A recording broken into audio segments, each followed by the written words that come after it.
Tariffs and motorcycles. I don't know about you, but it really sucks. Anyways, let's get into it.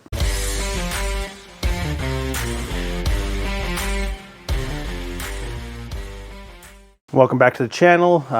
Today, it's a little cloudy today. Had some rain. It is drying up, so I'm not sure if I'm going to get out for a ride. It's about 10, 11 degrees, so I might. I'm trying to burn off the gas, the old gas from last year out of the bikes to make sure I can get some new stuff in it to get them running a lot better. Almost done on the Softail. Still have a little bit of, probably about a half a tank left in the Roadmaster.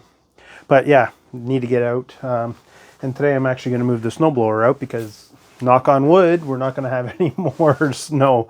But yeah, into the topic at hand, tariffs. They're coming in. It's going to affect both U.S. and Canadian. I'm Canadian, so it's going to affect us a lot. The tariffs at the U.S. Oh, and before I begin, this is not a political thing. I don't care if you wear a red hat or a blue hat. It doesn't matter, but for a fun fact for you U.S. guys, it's actually opposite in Canada. The Conservatives are blue and the Liberals are red, and that's opposite to the Democrats and the Republicans down south. So if you didn't know, now you know. Anyways, tariffs, they're going to suck. U.S. is putting tariffs on steel and aluminum, which is going to drive up costs to build the motorcycles that we want to buy.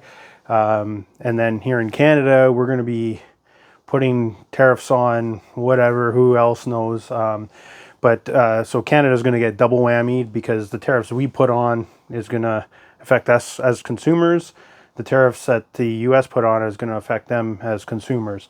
So we're going to get double whammy because the cost to manufacture, and I'm mostly talking about Harleys and Indians, of course, here, because those are the ones that are built there.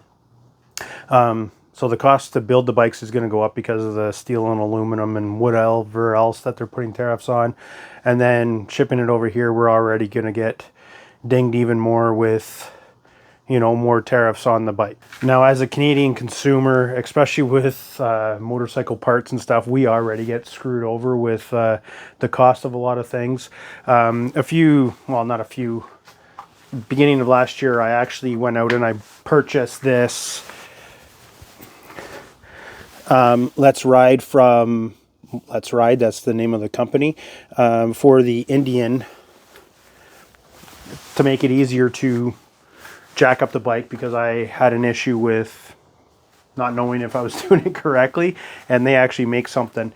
And the video that I did of that, it came, and other than the conversion rate, I think it was $89 US plus shipping or whatever. So I think it was like $120. I forget the price, but that's all I paid. And I was like, wow, this is pretty cool. It came within a week.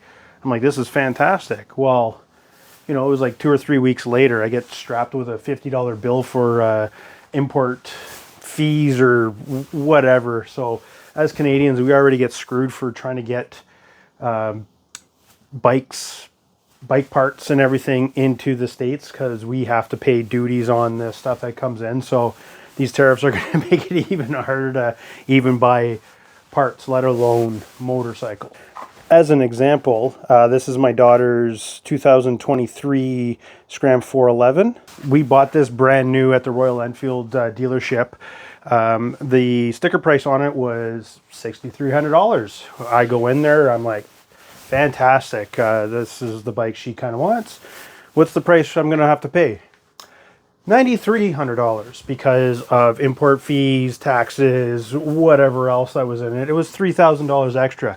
Now, we paid cash on it, so we actually got $300 off. So instead of $6,300, we were paying $9,000 for this bike, which it would have been $93,000 if we financed it or paid it differently. But $3,000 on $6,300, that's a pretty big markup. I don't even think Harley does that.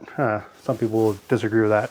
But yeah, I want to find out, are you guys going to be purchasing any bikes? Are you going to try to do it before these tariffs actually come into effect?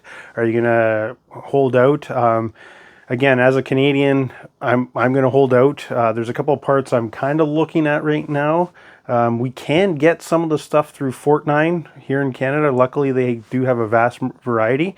But some of the lower stuff, you know, like I did a DK Customs air cleaner on the Softail Sport Glide. I wanted to support a local or a smaller company, so I did that one. Again, it ended up being just as much as a regular one because of import fees or tariffs, or duties or whatever it was. But yeah, are you guys going to be putting off some of your upgrades? Are you going to be putting off purchasing a new bike, or are you going to try to get it in before these tariffs come into effect? Again, not political content. Just, I don't care if red hat, blue hat, or Canadian red hat, Canadian blue hat. But regardless, what do you guys think? Purchasing a new bike before it comes in, not purchasing a new bike, or you're like me and you only purchase used bikes? Anyways, until next time, later.